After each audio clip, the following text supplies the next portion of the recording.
Mercy for none ये एक crime action thriller series है जो नेटफ्लिक्स पर हिंदी में रिलीज हुई। और मैं आप लोगों को ये भी बता दूं कि ये एक लिमिटेड सीरीज है, जिसका मतलब ये है कि सीरीज के सीजन 1 में कहानी को खत्म कर दिया गया है। आपको सीजन 2 का वेट नहीं करना पड़ेगा और सीजन 1 की आपको टोटल 7 एपिसोड्स देखने को मिलेंगी और हर एपिसोड ही 35 से 50 मिनट के बीच की है। खैर, अब मैं ये सीरीज देख चुका हूं और अब मैं आप लोगों से अपने इस रिव्यू के जरिए मेरा इस सीरीज को देखकर जो भी एक अच्छा या बुरा एक्सपीरियंस रहा है वो शेयर कर रहा हूं। तो चलें बिना कोई टाइम वेस्ट करे बात कर लेते हैं कि मेरा इस सीरीज को देखकर एक्सपीरियंस कैसा रहा। तो पहले तो मैं आप लोगों को इस सीरीज की कहानी के बारे में थोड़ा बहुत बता देता हूं। आप इस सीरीज में देखेंगे एक एक्स गैंगस्टर नाम गी जुन की कहानी जो तलाश कर रहा है अपने भाई के कातिलों को। तो आखिर इसके भाई को किसने और क्यों मारा है और क्या गी जुन अपने भाई की मौत का बदला ले पाएगा भी या नहीं, ये सब जानने के लिए आपको देखना होगा इस सीरीज को। अब बात करें कि मेरा एक्सपीरियंस इस सीरीज को देखकर कैसा रहा, तो देखो इस सीरीज की कहानी के बारे में जानकर आप ये समझ ही गए होंगे कि ये सीरीज एक रिवेंज स्टोरी है। और अगर आपने रिवेंज जॉनर पर पहले भी बहुत कुछ एक्सपीरियंस किया हुआ है तो फिर इस सीरीज की कहानी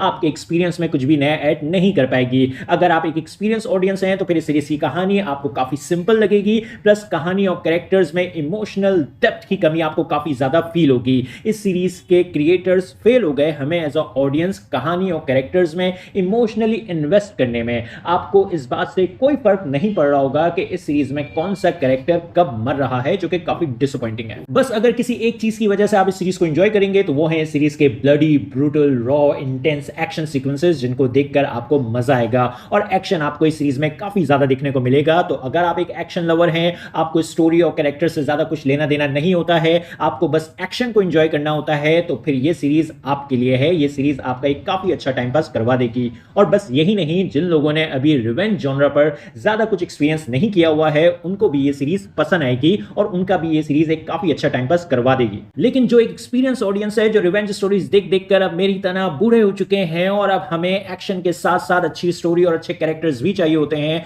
तो फिर एक एक्सपीरियंस ऑडियंस इस सीरीज को स्किप कर सकती है। बाकी यहाँ एक्टर्स की जो परफॉर्मेंसेस हैं, सीरीज का म्यूजिक और प्रोडक्शन वर्क है, वो सब कुछ अच्छा है। इन शॉर्ट, अगर आप एक एक्शन लवर हैं, आपने रिवेंज जॉनर पर अभी ज्यादा कुछ एक्सपीरियंस नहीं किया हुआ है, तो फिर ये सीरीज आपका एक अच्छा टाइम पास करवा देगी। प्लस कहानी को एक ही सीजन में खत्म भी कर दिया गया है, जो कि एक अच्छी बात है। बस इसीलिए मैं सीरीज को रेट करूंगा 7 आउट ऑफ 10। बाकी जो एक एक्सपीरियंस ऑडियंस है उनसे मैं बस इतना ही कहूंगा कि अगर आपके पास कुछ और अच्छा करने और देखने के लिए नहीं है तो फिर आप चाहें तो टाइम पास के लिए सीरीज को देख लें, अदरवाइज आप इस सीरीज को स्किप भी कर सकते हैं। और हाँ, आप चाहें तो ये सीरीज फैमिली के साथ भी देख सकते हैं, लेकिन आपको इस सीरीज में अडल्ट लैंग्वेज सुनने को मिलेगी और ब्लड और वायलेंस आपको इस सीरीज में काफी ज्यादा देखने को मिलेगा। तो आप लोगों को ये शो कैसा लगा, अपने ओपिनियंस कमेंट्स बॉक्स में जरूर दें। मेरी वीडियो पसंद आई तो लाइक करें, चैनल को सब्सक्राइब करना मत भूलें। फिर मिलेंगे किसी और वीडियो में। शुक्रिया।